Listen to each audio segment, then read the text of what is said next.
Guys, so dito tayo sa may beach ng ating resort. Ayan. So maglalakad tayo ngayon doon sa may sandbar. Ayan. So ngayon is 11 AM. Ayan. So ayan, kita nyo po yung white sand. Ayan po yung resort. Ito po. Ayan. Then yun yung laanan ng lot owners. Tapos punta tayo doon sa sandbar, guys. Ayan, doon. Yung mga kasama natin, guys. Sa tata. Ayan.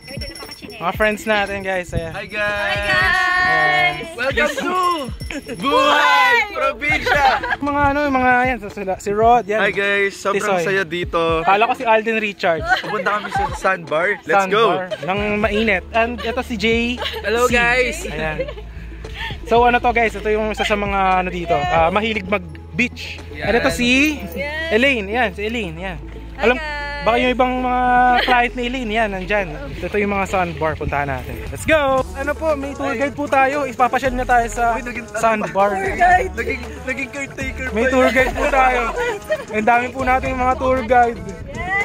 Guys, sama kayo. Pupunta natin yung sandbar. Ayan, guys. Let's go! Everyday ka dito nakatira. Oh, diba? Talagang good for retirement siya. Ganda.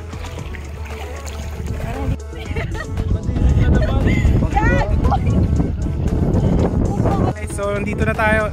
Galing tayo doon sa may beach. Ayan. So ito yung ating bakawat. Ayan. So dito naman yung papunta ng Little Boracay. Doon. Ayan. So punta tayo ngayon ng sandbar. Ayan, naglalakad na yung mga friends natin. Ayan. Alright, so let's go. Ganda dito, guys. Ayun, oh. Ang maganda dito, good siya sa mga bata kasi kahit na nandito ka na sa medyo malayo, oh, tingnan nyo yung pa ako. Ayan. So hindi pa siya basta biglang lubog. Kaya goods na good siya for the kids. Guys, malapit na tayo sa sandbar. Ayun, oh. Kita nyo naman yung tubig, napakalinaw, oh. Pwede kayo mag-snorkeling. Maganda dyan, pag naka-goggles ka, kita mo yung mga Ang cute naman po ng hat mo. Ayan na, guys. Guys, ang daming ano, yung mga nag-island hopping. Ayan, oh. Ayan. Tapos yun na yung resort, guys. Ayan, oh. Oh, yun yung resort. Ayan. Tapos ito yung beach. Then hindi pa rin siya malalim. Ayan, oh. Papunta sa sandbar. Ayan, ganda, diba? Ayan, oh. Ayan, may mga nagbabanana boat din dun, oh. Ayan, oh. Hi everyone, welcome back to my channel. And for today's video, guys, share ko sa inyo yung isa sa mga best property right now na mga offer ko. Ito siya, ito yung white beach natin yan. So kung gusto mo ng property na alam mo yun, may free access sa beach with amenities and free selling po siya, very affordable price with the guardhouse and may mga lines for water, electricity, drainage, concrete roads. As this is the property na ma-offer ko po. So ito siya, guys, ito yung ating white sand. Yan. So ito pong sa likod ko is resort po siya ng developer, no? So yung mga owners, kung bawa kayo is owner po nating property, is free beach access po kayo. But if you want to avail yung ating resort, is you are 20% discount yung mga overnight nya, or cottage, or swimming pool, yan. Or kung gusto mo mag-fishing, libre po yung fishing rod. Pwede rin kayo dito mangisda sa mga may mga bangus, tilapia po dyan. So ito yung beach, guys. Ito po. Yan. So right now, guys, it's low tide. Pero papakita ko lang sa inyo yung video ko kapag ka high tide po siya. Pag high tide po, hanggang dito po yung video. So white sand po yan. And ang maganda po dito is kahit nandun po kayo sa midulo, is hindi po siya malalim. So good na good po siya para sa mga bata. Kung may mga anak po kayo. So yung tubig niya kasi hanggang dito. Pag high tide, hanggang dito lang siya. Kahit nandun malalim. Hindi siya yung beach na pagka, di ba yung ibang beach, bawa dito, biglang lalim. So not advisable sa mga bata. So dito, guys, is ano siya, goods na good siya para sa mga may edad na or sa mga kids, no, na gusto ng getaway property. So this is that for you. And syempre, guys, para ma-appreciate nyo agad muna kung ano ba itsura ng property na sinasabi ko, yes, actually nasa likod lang siya ng ating property. Is paliparan natin siya ng drone shot that you will see here on 3, 2, 1. Here is our drone shot.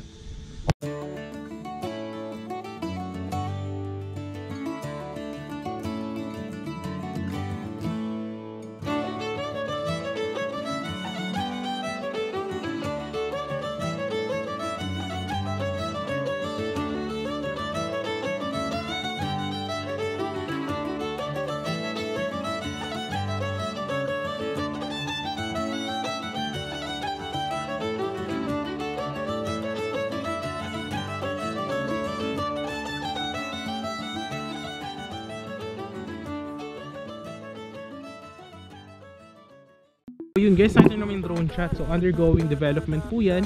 Meron na pong mga concrete roads, no? And ano po siya, actually napakalapit lang nito doon sa highway. So from the highway po, around 5 minutes. So ipapakita ko yung video ko dito from the highway. So yung daan guys, going to our property. And so ito yung highway. And ito po yung ating car. So yung ating property is, yan, diretso po tayo dyan. Ito po yung highway from Manila to Tagaytay, ayan po. Then going naman sa bayan ng Calatagan is around 10 minutes po. Going to the property is around 5 minutes. So ayan po, pupunta tayo dyan sa Elijah Sea Bridge. Ayan po, makita nyo yung karatula. So ayan, diretso po tayo dyan. Concrete road po yan lahat. Then yan po, going to bayan, may mga hospital, school, markets. Yan, dyan po sa highway na yan. Around 10 minutes. Going to Manila, papunta naman po doon around, matagal din, mga 2 hours to Manila. Nakita nyo naman yung dadaanan, napakalapit lang sa bayan. And if you are from Manila, very accessible ito via the main highway. So concrete road po yung daan papunta po dito, no? And yung property right now, nakita nyo yung dina-develop, diba? May mga concrete road na yung iba, so pre-selling po siya. So ito guys, magkakaroon din siya ng mga amenities, no? Mga multi-purpose hall, basketball court, ganyan. So siguro kasi ang pupuntahan natin ngayon is yung lupa pa lang no? Yung lupa pa lang. So lalakaran natin yan ngayon. Pero syempre pakita ko na rin muna ano ba yung magiging sample na itsura ng ating property after the finished construction.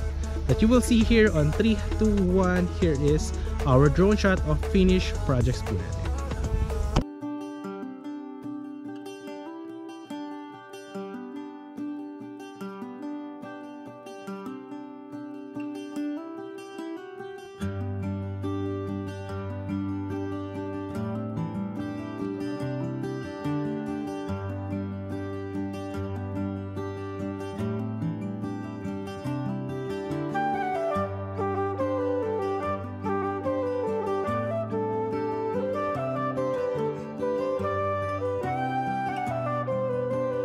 Nakita nyo naman yung mga drone shots po natin. Ayan.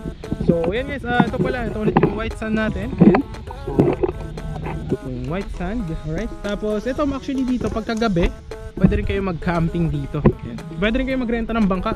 Napakalapit lang nito sa Little Boracay, if familiar po kayo, kasi ito yung sikat dito sa Calatagan. But actually dito sa beach natin, napakalinis naman, napakaganda. But pagka high tide po yan dito, may mga bangka po dyan, pwede kayo mag-rent. And then soon magkakaroon na rin tayo ng mga banana boats, no? Okay. So dito guys, sa bakawan natin, ito, mga bakawan po yan. Magkakaroon po dyan ng, pagkagabi po dito may ilaw, pwede po kayo mag-camping. So bawa, mag-jowa kayo, pwede kayo mag-overnight dito, no? Ito yung mga CR from the beach para ma-maintain po natin yung kalinisan ng ating beach. Yan, makita nyo po yan dito. Ito po. Ayan, so may mga CR, mga toilet, may mga hugasan. Ayan po, kita nyo naman siya dyan. Alright, yan, may mga CR, malinis po yan, shower. Tapos may mga toilet. Ayan. So lalagyan po yan dyan, okay? Ito, marami po yan guys. Yan, mga shower, para malinis yung ating property. Ayan. So yan guys, yung mga lot owners natin is yan, din yung free beach access, and may gagawin pa tayo mga ibang free beach access din sa lot owners. Ito po yung daan. So yung resort kasi dyan po yan, okay? So later on ipapasyal ko kayo dun sa may resort, pero ngayon lakad muna tayo papunta sa property, no? So dito po yung magiging daan ng mga lot owners, okay? Ito nyo naman yung drone shot kapag high tide, malinis po dito at maputi yung beach. Pero guys, yan, pwede kayo rito mag fishing, yan. Alright, so papakita ko mamaya yung price. Kung ba nakahuli kayo, magkano yung kilo yung mga fish natin. Yan siya, pwede mag fishing dyan. So yan, maraming undergoing construction ngayon dito guys. Pero pasukin muna natin yung, ito yung magiging access ng mga lot owners dito po sa beach natin. Alright, available pa ng mga lots. So right now is 4:45 PM po yan. Yan, hapon, and ang weather po dito is presko po siya, hindi mainit. Pero pag tanghali mainit po dito. So yan, may mga undergoing construction din tayo dyan. Pwede pala mag-overnight dyan sa resort natin. Ayan, makikita nyo po yan dyan. So ayan, undergoing po, tuloy-tuloy po yung mga tauhan ng... So ito yung magiging access ng mga lot owners. Pagka, iba kasi yung daanan ng mga lot owners, pero magkakaroon pa kayo ng free access pa na iba sa mga exclusive lang sa lot owners. So ayan guys, makikita nyo undergoing po talaga yung ating development. Ayan. So ngayon ginagawa yung ating road tracing. Ayan, oh. Kita nyo po. Alright. So malaki kasi yung property, around 5 hectares. So yan, punta tayo. Ayan mga to, mga tandaan na yan. Yan yung mga gagawing concrete roads. Yan po. So may mga tandaan na yan actually. So para makita nyo yung itsura ng concrete road na sinasabi ko, ito po siya. Makita nyo. Ayan. Ito yung sample ng concrete road, guys. Ayan. Tapos ang gagawin din yung entrance doon. Doon. Oo, kita sa camera. Pero ito yung sample ng mga drainage natin. Para makita nyo.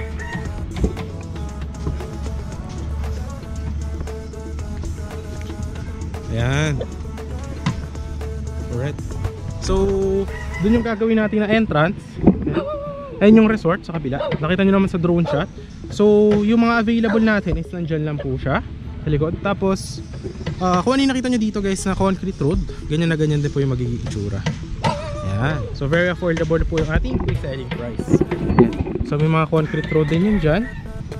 Alright. So, pasyal tayo sa mga available lots, no? Para makita nyo yung magiging itsura. Actually, ito na. Malapad po yan. Kasyang-kasya yung dalawang sasakyan.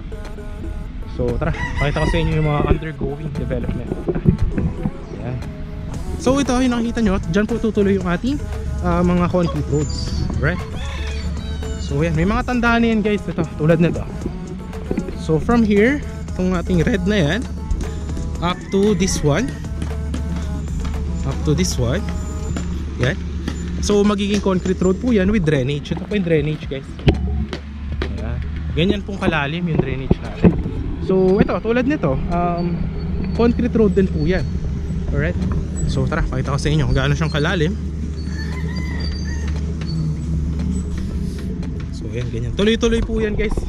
So with the lines for drainage, electricity and water po. So talagang maganda yung ating development. And then, yun nga, yung nakita nyo naman sa drone shot kung gaano siguro itong kalawak. And yan, under right now yan, mga equipment natin. Yan. So nile-level po yung ating mga lupa para mas matibay. Yan po siya. Yan. Then meron din po dito. Ayun. Right. Dito ano pala, may mga available tayo na lots dito. Yan dyan. Ito may ano to. Ito yung magiging concrete road. Makikita nyo yung tandaan dito. So from here, yan, to this one. So around 8 meters guys. Yung main entrance nasa 10 meters yung road. So yan. So 8 to 10 meters po yung mga concrete road. Ito yung drainage. Ayan. Tignan nyo. So dito guys yung mga available na lots. Ayan. Mga onti na lang din yung remaining natin. Tapos actually may ano pa, may mga ibang mga 150 square meter, may mga 200, meron mga 250. Pero onti na lang, nasa wala nang mga 10 lots, mababa rin. So ano siya, right now ang computation nito very affordable kasi pre-selling discount siya. Then pwede na 2 years or 3 years to pay, 5 years to pay. Ang requirement natin is 2 valid IDs. So yeah. Tapos dito ang target natin na turnover is 2 years to 3 years. And any house design upon completion. Example, gusto mo lang for Airbnb, pwede mo siya for Airbnb. Then kung rest house, pwede rin, no? Pwede rin na dream house mo. Yeah, mga ganyan guys. So maganda siya. Actually ano siya, win-win situation kasi pag ito na-develop guys, for sure ang laki na itataas ng mga price ng mga lots dito, no? And nakita nyo naman yung beach natin, napakaganda. And magkakaroon din tayo ng sarili pang, yung nakita nyo swimming area kanina, magkakaroon siya ng exclusive naman sa lot owners, no? Na swimming access din. Alright? Tapos kung nakita nyo yung drone shot, mahaba to guys eh. Ayan. So hindi ko na siguro lalakarin yung lapad nya, pero ganun pong kalaki. May mga available pa actually. Nandito actually meron na available dito. Mga available pa dito, 150 square meter yung cut. And napakalapit lang from the guardhouse na gagawin. Siguro by car wala pang 1 minute, no? By walk, going to the beach from here is 2 minutes. So napakalapit lang. Yan. Tapos pala yung dulo nito is gagawin dyan ay perimeter fence na taas po is 2 meters. So yeah, tara, ikot pa tayo guys para makita nyo. Yan yung mga drainage yun na guys. Yan, makita nyo siya dyan.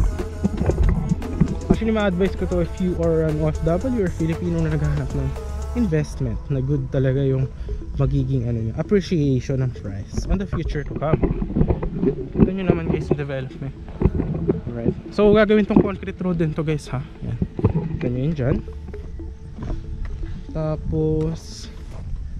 Tapos yung resort pala na to guys, pag napunta kayo dito ng weekend, so ano po yan, na fully book. Kasi napunta natin ngayon low tide, pero pag weekend, high tide siya, is napakarami pong tao dito. Lalo yung swimming pool, na iikutan din natin mamaya kung gaano ba kaganda yung resort. Tapos ano siya, 20% discount kayo sa mga pools, ganyan, and amenities. Alright, equipment natin, yun, kita nyo siya guys. Alright, yun, kita nyo naman. Ang dami, diba? Dito pala may mga available din dito guys, 150 square meters. Tsaka doon, may available din doon. Ganyan kalalim guys yung mga drainage natin na ginagawa. Ayan, diba?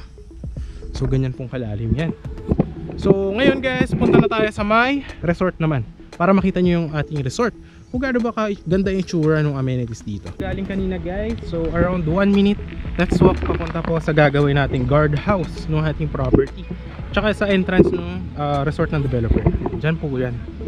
So right now ayan, may mga ginagawa din ng mga additional pa ng mga parang room sa hotel nila. Ayan, so undergoing construction din siya. Example, dito yung lot mo.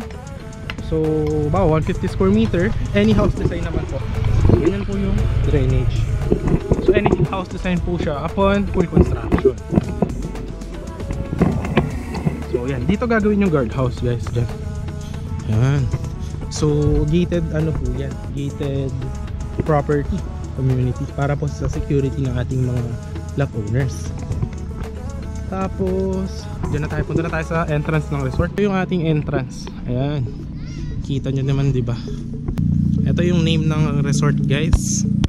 Ayan, Elijah Sea Breeze Resort. Ayan, yun yung pangalan ng ating resort. Tapos pwede rin kayo mamili dito ng mga foods.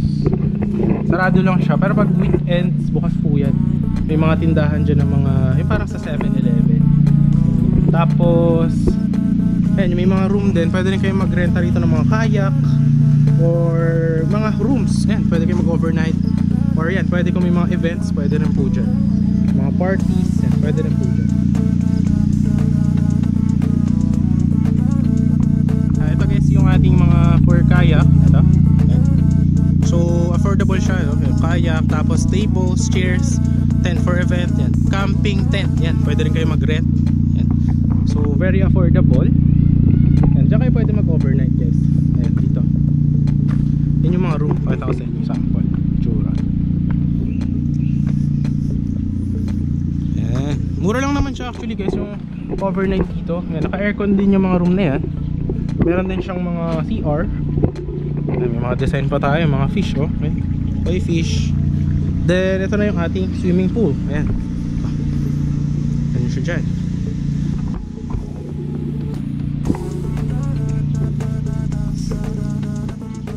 So meron tayong swimming attire policy. So makita nyo, 1 piece, 2 piece, prohibited. Yan, mga ito, kita nyo. So no pets allowed, no running and jumping. Yan. So ito yung ating pool. Makita nyo gaano siyang kaputi at kalinis. Yan, kita nyo naman, well maintained with slides. Yan, dito yung mga pwede kayo mag-event. Yan, dito. Tapos yan, pwede kayo dito mag picture parang for Instagram. Yan. Ngayon kasi nakita nyo walang tao dahil low tide and it's Wednesday morning, ay Wednesday afternoon. Yan. Pag weekend marami dito. Ito yung slides. Yan. Alright. Yan, mga shower, yung mga CR. Yan. Tapos pwede rin kayo mag-rent dito ng mga cottages. Kita ko sa inyo yung mga cottage. Actually magandang investment to, lalo kapag lot owner ka dito. Alam mo yun, every weekend pwede ka mag-relax away from the city with the fresh breeze of the sea, diba? Ayan, tara, let's go. Ayan, ito yung mga para siyang pwede magkanta-kanta dito. Ayan, sa future. Ayan, oh. Pwede ka dyan may mga banda, pwede po dyan mag-invite, kanta-kanta po dyan. Tapos pwede kayo mag-rent dito ng ating cottage. Diba? Kita nyo naman dyan. Alright. Tapos pwede rin na yan, kita nyo to, parang entertainment room. Ayan siya guys, diba? Tapos yan, yung sa may fishing yan, pwede kayong mangisda dito. Para makita nyo po, ayan po siya. Maraming isda dito guys, mga tilapia, bangus. Alam ko may crabs din dito, hindi ko lang sure ha. Pero nakapangisda na ako dito ng tilapia. Doon yung mga presyo. 350 per kilo ata yung tilapia tsaka bangus. Ay, bangus ata yun, yung tilapia mas mura. So yan, free fishing rod na rin. Ganyang kalapad. Ay, no, maraming isda. Ayan. So yun na yung ating property tour for today. Actually, ano siya, full tour, no? Kasama na yung ating resort, no? Hope na nagustuhan nyo siya guys. Ayan. Hope na nagustuhan nyo yung ating property tour for today. And hope naman nabigay kayo lahat ng info, yung mga kailangan nyo po, no? Ayan. Ayan, no? Doon mo makikita. Nakalagay doon sa fishing. Ayan. Kanin per kilo.